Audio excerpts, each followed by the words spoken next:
Bonjour. Aujourd'hui, j'avais envie de répondre aux questions que l'on me pose le plus souvent lorsque j'accompagne des personnes pendant ou après un cancer. Ce sont des questions qui reviennent quasiment dans tous mes suivis et qui sont des questions simples mais que l'on se pose forcément pour optimiser son hygiène de vie. Par exemple, qu'est-ce que je dois manger? Est-ce que le sucre, il nourrit vraiment le cancer? Pourquoi est-ce que je suis encore aussi fatiguée après les traitements? Qu'est-ce que je peux prendre comme complément alimentaire? Ce sont des interrogations légitimes auxquelles je vais essayer de répondre de la manière la plus simple et la plus concrète possible. Bien sûr, ces réponses, ça reste des conseils généraux. Chaque personne est différente, chaque cancer est différent et chaque traitement possède ses propres spécificités. Il est donc impossible de répondre de façon parfaitement personnalisée dans une vidéo. En revanche, il existe des principes généraux, notamment en matière d'alimentation, d'hygiène de vie et de soins de support, qui peuvent être utiles au plus grand nombre. Avant de commencer, je rappelle que je suis naturopathe et praticienne en herboristerie, spécialisée dans les accompagnements bien-être des personnes atteintes de cancer. Je ne suis ni médecin ni pharmacienne, et les informations que je partage ici ne remplacent jamais un avis médical ou le suivi de votre équipe d'oncologie. Toutes les personnes que j'accompagne restent suivies par leur oncologue avec lequel je travaille en complémentarité. Et j'insiste sur un dernier point qui me paraît essentiel, ne suivez jamais les conseils d'un praticien qui vous demande d'arrêter vos traitements anticancéreux. Les soins de support ont toute leur place, mais ils viennent accompagner les traitements médicaux, jamais s'y substituer. Allez, c'est parti. Donc, première question, c'est que manger pendant ou après un cancer? Alors, c'est probablement la question que l'on me pose le plus souvent en consultation et je vais peut-être vous surprendre, mais je ne commence jamais par parler d'aliments anti-cancer. Je commence par demander comment est-ce que vous mangez aujourd'hui, est-ce que vous avez de l'appétit, est-ce que vous digérez bien, est-ce que vous avez perdu du poids depuis le début des traitements, êtes-vous encore sous traitement ou les protocoles sont-ils terminés? Parce qu'il n'existe pas une alimentation unique qui convienne à toutes les personnes atteintes d'un cancer. Les besoins sont très différents selon que l'on est en pleine chimiothérapie, en radiothérapie, sous hormonothérapie ou plusieurs mois après la fin des traitements. En revanche, il y a quelques grands principes que je retrouve chez presque tous mes accompagnés. Le premier, ça va être d'apporter suffisamment de protéines. C'est souvent le nutriment le plus négligé alors qu'il est indispensable pour préserver la masse musculaire, pour favoriser la récupération des tissus et pour limiter la fatigue. Les traitements les entraînent fréquemment une fonte musculaire et reconstruire cette masse, ça demande du temps. Le deuxième principe est de consommer une alimentation la plus variée possible, riche en légumes, si possible bio et en fruits, en légumineuses, en oléagineux et en bonnes sources de matières grasses, comme l'huile d'olive ou les petits poissons gras. Ce type d'aliment, il apporte des fibres, des vitamines, des minéraux et il nourrit aussi notre microbiote intestinal qui joue un rôle important dans notre immunité, notre digestion et même notre tolérance à certains traitements. J'insiste également sur une alimentation naturellement anti-inflammatoire. Ça ne veut pas dire qu'on va aller acheter des super aliments hors de prix ou suivre des régimes à la mode. Ça signifie surtout privilégier des aliments simples, peu transformés, cuisinés autant que possible et retrouver une alimentation équilibrée. Et ne tombez pas dans les régimes restrictifs. Je rencontre encore beaucoup de personnes qui suppriment le sucre, les féculents, les produits laitiers, le gluten, parfois tout en même temps, avec l'espoir de mieux lutter contre leur maladie. Le problème, c'est que à force d'enlever des aliments, on finit parfois par ne plus manger suffisamment. Sauf que pendant ou après un cancer, une dénutrition, c'est bien plus préoccupant qu'un carré de chocolat de temps en temps. Si vous vous posez des questions sur certains régimes, comme le régime cétogène ou le jeûne intermittent, j'y ai consacré des articles et vidéos que je vous invite à aller consulter pour approfondir ces thèmes. Enfin, ce qu'il ne faut pas oublier, c'est le plaisir alimentaire. Manger ne doit pas devenir une source permanente d'angoisse en fait.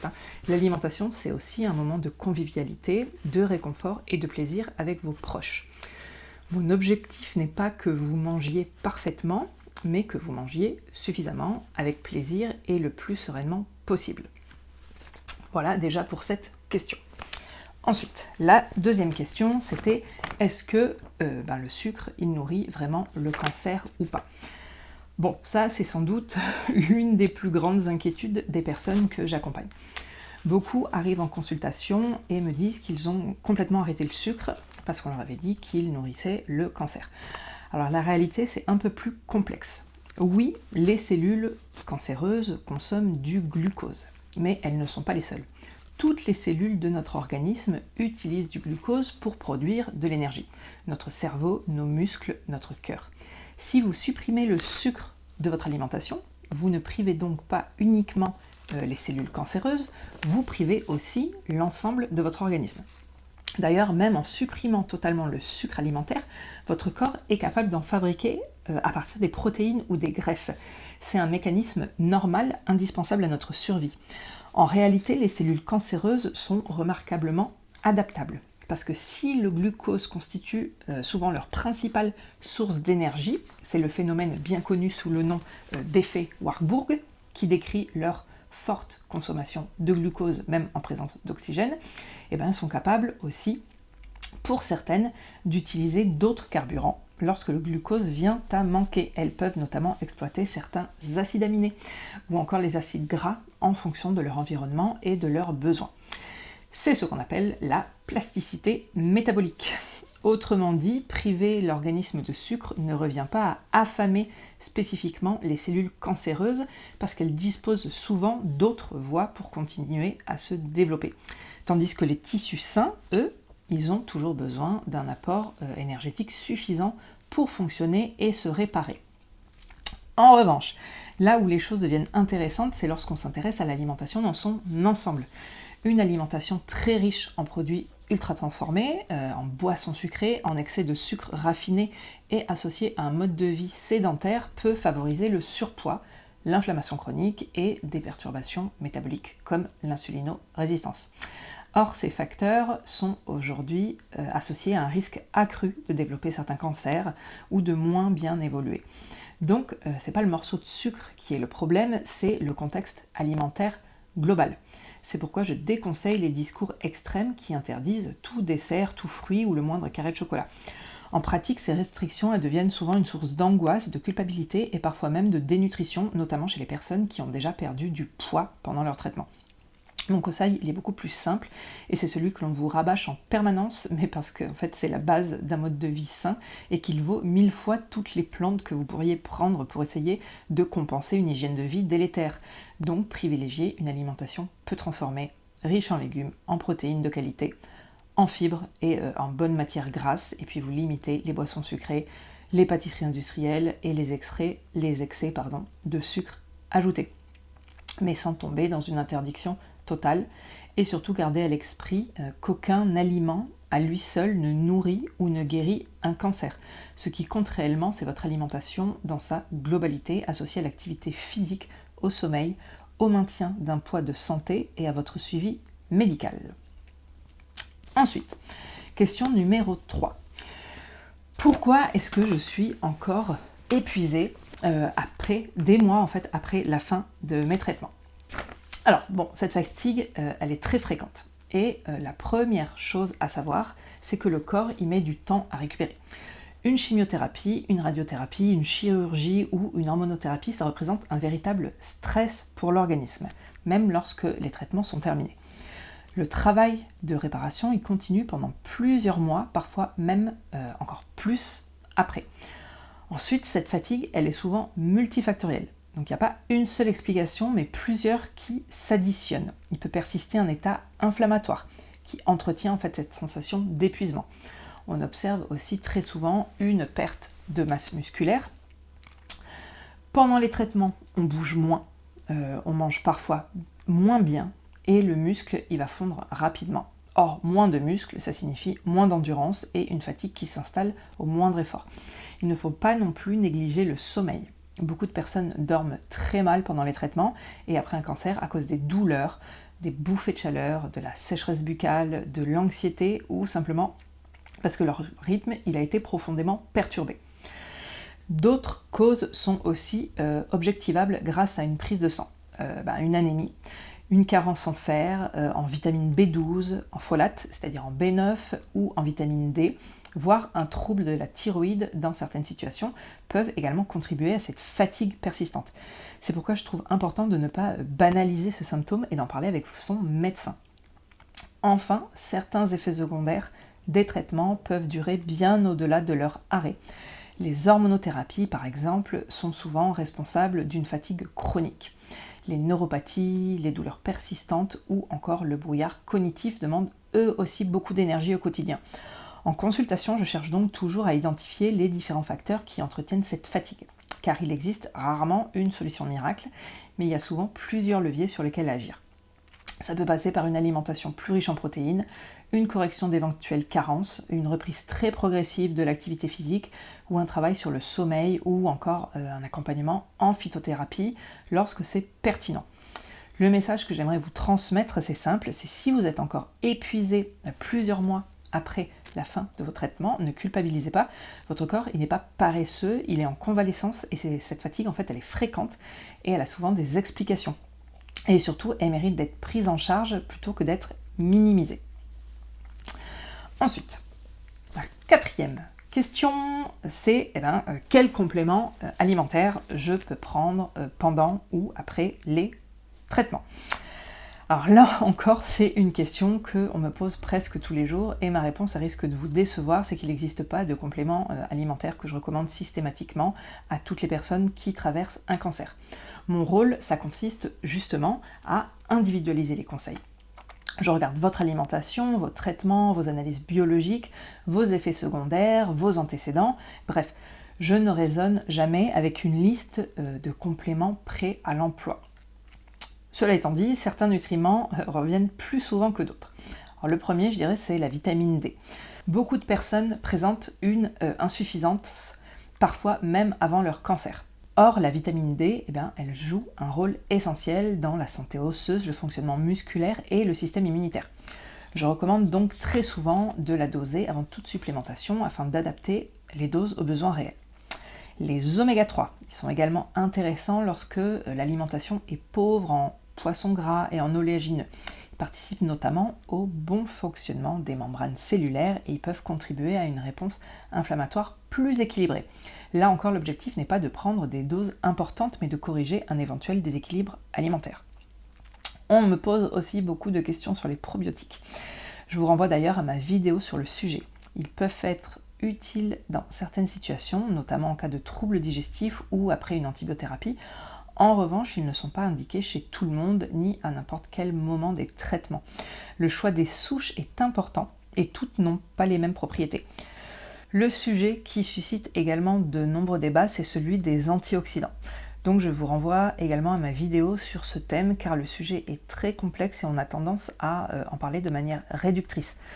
Le frein classique est de dire que certaines chimiothérapies et la radiothérapie agissent justement en générant un stress oxydatif pour détruire les cellules tumorales. Donc prendre de fortes doses d'antioxydants au mauvais moment pourrait, selon les situations, interférer avec ces mécanismes. C'est pourquoi je recommande toujours la prudence et une supplémentation réfléchie en accord avec l'équipe médicale, mais il faut surtout rappeler que nous travaillons avec des dosages physiologiques qui sont très souvent compatibles autour des traitements, car ils pourraient être apportés par l'alimentation et soutenir l'organisme dans son ensemble. Mon conseil est donc très simple, ne multipliez pas les compléments alimentaires parce que vous avez vu sur internet ou sur les réseaux sociaux plein de choses. Plus n'est pas forcément mieux et certaines associations peuvent être inutiles, voire contre-indiquées. En consultation, je préfère toujours corriger une carence objectivée, répondre à un besoin précis ou accompagner un effet secondaire identifié plutôt que de proposer une longue liste de gélules. Alors, question suivante. Est-ce que je peux boire du café et de l'alcool? Alors, ce sont deux questions qui reviennent très souvent. Bon, les réponses, elles sont assez différentes. Premièrement, commençons par le café. Contrairement à certaines idées reçues, il n'existe pas de recommandation qui demande aux personnes atteintes d'un cancer de supprimer systématiquement le café. Chez la plupart des personnes, une consommation modérée, de l'ordre de 2 à 3 tasses par jour, ça ne pose pas de problème particulier. En revanche, tout dépend de votre situation. Si vous souffrez de reflux, de nausées, de diarrhée, d'anxiété, de palpitations ou de troubles du sommeil liés au traitement, le café ça peut parfois aggraver ces symptômes. Dans ce cas, il peut être intéressant d'en diminuer la consommation, voire de la remplacer temporairement par d'autres boissons. Mon conseil est donc simple et c'est juste du bon sens. En fait, écoutez votre tolérance. Si le café est bien supporté, il n'y a généralement pas de raison de vous en priver. Concernant l'alcool, le discours il est différent. Aujourd'hui, nous savons que l'alcool il augmente le risque de plusieurs cancers, notamment cancer du sein, cancer de la bouche, du larynx, du pharynx, de l'œsophage, du foie ou du côlon. Ce risque existe même pour des consommations que l'on pourrait considérer comme faibles. Pendant les traitements, l'alcool il peut également majorer certains effets secondaires, favoriser la déshydratation, perturber le sommeil ou interagir avec certains médicaments. C'est pourquoi les recommandations actuelles sont de limiter au maximum sa consommation, voire de l'éviter lorsque c'est possible. Alors pourquoi l'alcool il augmente le risque de cancer? En réalité, c'est pas seulement l'alcool lui-même qui est en cause, mais aussi son principal produit de dégradation, l'acétaldéhyde. Donc cette molécule, elle est classée cancérogène et peut endommager directement l'ADN de nos cellules et favoriser l'apparition de mutations. L'alcool augmente également le stress oxydatif et l'inflammation chronique, deux mécanismes impliqués dans le développement de nombreux cancers. Chez la femme, il a en plus la particularité d'augmenter légèrement le taux d'œstrogène circulant, ce qui constitue un facteur de risque supplémentaire pour certains cancers hormonodépendants. C'est en fait l'ensemble de ces mécanismes qui expliquent pourquoi l'alcool est aujourd'hui classé comme cancérogène, certains pour l'homme par le Centre international de recherche sur le cancer. Alors, ça ne signifie pas qu'un verre partagé lors d'une occasion exceptionnelle va remettre en cause tout votre parcours de soins. Là encore, il faut éviter les discours culpabilisants. Mais si l'on parle de prévention de santé à long terme, moins on consomme d'alcool, mieux c'est. En consultation, je préfère toujours parler d'équilibre plutôt que d'interdit. Mon objectif n'est pas de vous faire vivre dans la peur de chaque aliment ou de chaque boisson, mais de vous aider à faire des choix éclairés, compatibles avec votre état de santé et votre qualité de vie. Donc, en résumé, le café, c'est globalement compatible avec une consommation modérée si vous le tolérez bien. En revanche, pour l'alcool, les données scientifiques sont beaucoup plus claires. Il est préférable d'en limiter la consommation autant que possible. Ensuite, sixième question, puis-je manger du soja après un cancer du sein? Alors, voilà une question qui suscite énormément d'inquiétudes, en particulier chez les femmes ayant eu un cancer du sein hormonodépendant ou un cancer hormonodépendant tout court. Et je comprends pourquoi, parce que pendant des années, on a entendu dire que le soja était interdit parce qu'il contient des phytoestrogènes, c'est-à-dire des molécules végétales qui sont capables d'interagir avec certains récepteurs des œstrogènes. Mais la réalité, elle est beaucoup plus nuancée. Là encore, j'ai consacré tout un article très fouillé à ce sujet, bibliographie à l'appui. Ici, je vous fais un rapide résumé. Si cette question vous intéresse ou vous inquiète, je vous invite vraiment à aller consulter mon article dédié et regarder ma vidéo, car j'y développe le sujet beaucoup plus en détail. Donc, aujourd'hui, les données scientifiques dont nous disposons sont globalement rassurantes. Chez les femmes qui consomment du soja sous sa forme alimentaire, par exemple du tofu, du tempeh, des yaourts au soja ou une boisson au soja, les études n'ont pas montré d'augmentation du risque de récidive. Certaines études elles suggèrent même un effet potentiellement protecteur lorsqu'il est consommé régulièrement dans le cadre d'une alimentation équilibrée. Il est également important de rappeler que les phytoœstrogènes ne sont pas des œstrogènes. Ils ont une structure proche, mais leur comportement dans l'organisme est beaucoup plus complexe. Selon le contexte hormonal, selon les tissus concernés et le microbiote intestinal, ils peuvent exercer des effets différents. C'est précisément pour cette raison qu'il faut éviter les raccourcis du type « le soja contient des phytoestrogènes, donc il nourrit le cancer hormonodépendant ». Les mécanismes biologiques sont bien plus subtils que ça. En revanche, je fais une distinction importante entre les aliments à base de soja et les compléments alimentaires fortement concentrés en isoflavones. Les compléments, ils apportent des doses beaucoup plus élevées que l'alimentation. Ils sont moins bien étudiés dans le contexte des cancers du sein. Par principe de précaution, je déconseille donc leur utilisation sans l'avis de l'équipe médicale. En pratique, si vous appréciez les aliments à base de soja, il n'y a généralement pas de raison de les supprimer de votre alimentation. Comme toujours, c'est la variété alimentaire qui reste la meilleure approche. Donc, en résumé, oui, les aliments à base de soja peuvent généralement être consommés après un cancer du sein dans le cadre d'une alimentation équilibrée. En revanche, les compléments concentrés en phytoœstrogènes nécessitent davantage de prudence et doivent toujours être discutés avec votre équipe soignante. Il faut garder en tête qu'en phytothérapie comme en nutrition, ce n'est pas parce qu'une molécule ressemble à une hormone qu'elle se comporte comme une hormone. Ensuite, comment savoir si mes analyses sanguines sont bonnes ? Alors, c'est une question que j'aime beaucoup parce qu'en consultation, je passe énormément de temps à analyser les bilans biologiques d'un point de vue fonctionnel, afin d'identifier les potentiels déséquilibres physiologiques de terrain. Je ne cherche pas à poser un diagnostic, c'est pas mon rôle, mais je cherche à comprendre ce qui peut expliquer certains symptômes, comme la fatigue, les douleurs, les infections à répétition ou les difficultés de récupération. Je cherche la cause de la cause en plus de la maladie, en complément de votre suivi médical. Je mène une enquête approfondie de terrain en fait. Par exemple, je vais regarder la numération formule sanguine, ce que l'on appelle la NFS. Elle permet de voir si les globules rouges, les globules blancs et les plaquettes se reconstituent correctement après les traitements. Je m'intéresse aussi beaucoup au bilan martial, avec la ferritine et le fer sérique notamment, car une carence en fer, même modérée, peut contribuer à une fatigue persistante. Selon les situations, je regarde également la vitamine B12, les folates, la vitamine D, le zinc, qui sont des nutriments essentiels à la récupération, au fonctionnement du système nerveux et à la production des cellules sanguines. Je prête aussi attention à des marqueurs comme la CRP, la protéine C-réactive, qui peut témoigner d'un état inflammatoire, ou encore à l'albumine et aux protéines, qui donnent de précieuses informations sur l'état nutritionnel de la personne. Enfin, chez certaines personnes, notamment lorsqu'une fatigue persiste malgré la fin des traitements, il peut être intéressant de vérifier le fonctionnement de la thyroïde en accord avec le médecin. Donc, ce que j'essaie de vous expliquer, c'est qu'une prise de sang ne se résume jamais à une seule valeur. C'est un ensemble d'informations qu'il faut interpréter dans leur contexte. Vos symptômes, votre alimentation, vos traitements, votre histoire médicale. Et surtout, un bilan biologique est fait à un moment T et ne raconte jamais toute votre histoire. Il est possible d'avoir des analyses parfaitement rassurantes et de ressentir malgré tout une fatigue importante ou des douleurs. Et à l'inverse, une petite anomalie isolée, c'est pas forcément inquiétant. C'est l'ensemble qu'il faut prendre en compte.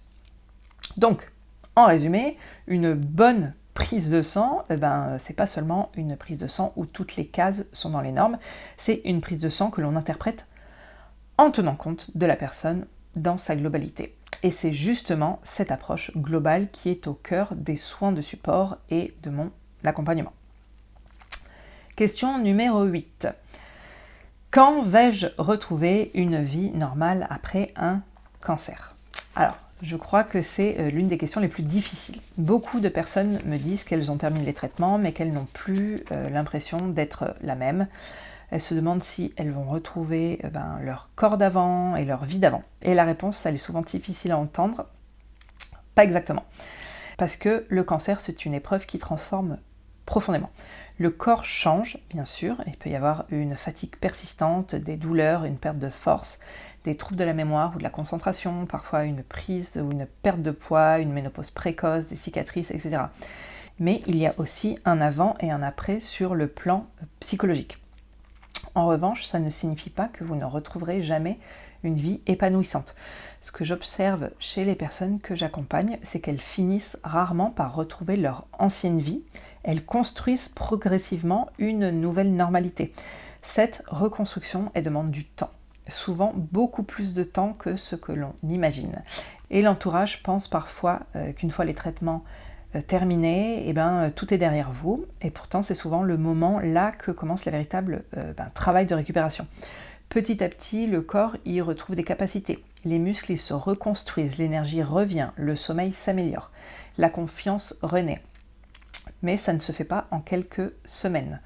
Mon conseil est donc d'éviter de vous comparer à la personne que vous étiez avant la maladie. Vous risquez de vivre chaque jour comme un échec. Essayez plutôt d'observer les petits progrès. Aujourd'hui, vous avez peut-être réussi à marcher 20 minutes alors qu'il y a un mois, c'était pas possible. Vous cuisinez de nouveau, vous reprenez une activité, vous recommencez à faire des projets. C'est cette accumulation en fait de petites victoires qui permet d'avancer et surtout soyez indulgents envers vous-même. Votre corps n'a pas traversé une simple grippe. Il s'est adapté à une chirurgie, à une chimiothérapie, à une radiothérapie ou à une hormonothérapie et il mérite du temps pour récupérer. Alors si aujourd'hui vous avez l'impression de ne plus reconnaître votre corps ou votre vie, sachez que ce sentiment, il est profondément normal et il est transitoire. Ne cherchez pas à redevenir la personne que vous étiez hier. Donnez-vous la possibilité de construire celle que vous serez demain. Je vous conseille d'ailleurs la lecture de l'ouvrage que voici de Christophe André, Chloé Bramy et Violaine Forissier. Donc c'est vivre avec, vivre après pour vous aider dans cette période. Ce sont 3 médecins et oncologues, enfin médecins, psychologues et oncologues qui partagent avec vous leur expérience de la traversée du cancer et de leur accompagnement. Donc une belle lecture à avoir. Ensuite, 9e et dernière question, c'est que puis-je faire pour réduire mon risque de récidive? Donc, je terminerai par cette question parce que je pense que c'est celle qui accompagne toutes les personnes ayant traversé un cancer. Qu'est-ce que je peux faire, moi, pour mettre toutes mes chances de mon côté? Donc la première chose que je réponds qui est très importante, c'est que personne ne peut garantir qu'un cancer ne reviendra jamais. Ni un médecin, ni un naturopathe, ni une alimentation, ni une plante, ni un complément alimentaire. En revanche, nous savons aujourd'hui que certains facteurs liés au mode de vie sont associés à une diminution du risque de récidive pour plusieurs types de cancers. L'idée, c'est donc pas de chercher une solution miracle, mais d'agir sur ce qui est réellement à notre portée. Et le premier levier, et probablement le plus important, c'est l'activité physique. C'est l'une des interventions dont les bénéfices sont les mieux démontrés et documentés scientifiquement. Il ne s'agit pas forcément de pratiquer un sport intensif, mais de retrouver progressivement une activité régulière adaptée à vos capacités. Vient ensuite l'alimentation, avec les conseils dont nous avons parlé tout au long de cette vidéo. Une alimentation variée, riche en végétaux, en protéines, de qualité, peu transformées et sans tomber dans les régimes restrictifs. Maintenir aussi un poids de santé lorsque c'est possible, c'est également un facteur important. Tout comme limiter la consommation d'alcool et bien sûr d'éviter le tabac qui reste l'un des principaux facteurs de risque de nombreux cancers. Il ne faut pas non plus oublier le sommeil et la gestion du stress. Non pas parce que le stress provoquerait directement une récidive, mais parce qu'un bon sommeil, une meilleure qualité de vie et un stress mieux géré, ça favorise l'activité physique, une alimentation équilibrée et une meilleure récupération. Donc tout est lié. Et enfin, il est essentiel de poursuivre votre suivi médical, de respecter les traitements qui vous sont prescrits, notamment l'hormonothérapie lorsqu'elle est indiquée, et de ne pas hésiter à signaler tout nouveau symptôme à votre équipe soignante. S'il y a un message que j'aimerais vous laisser aujourd'hui, c'est celui-ci. Ne vivez pas avec l'idée que chaque geste doit être parfait pour éviter une récidive.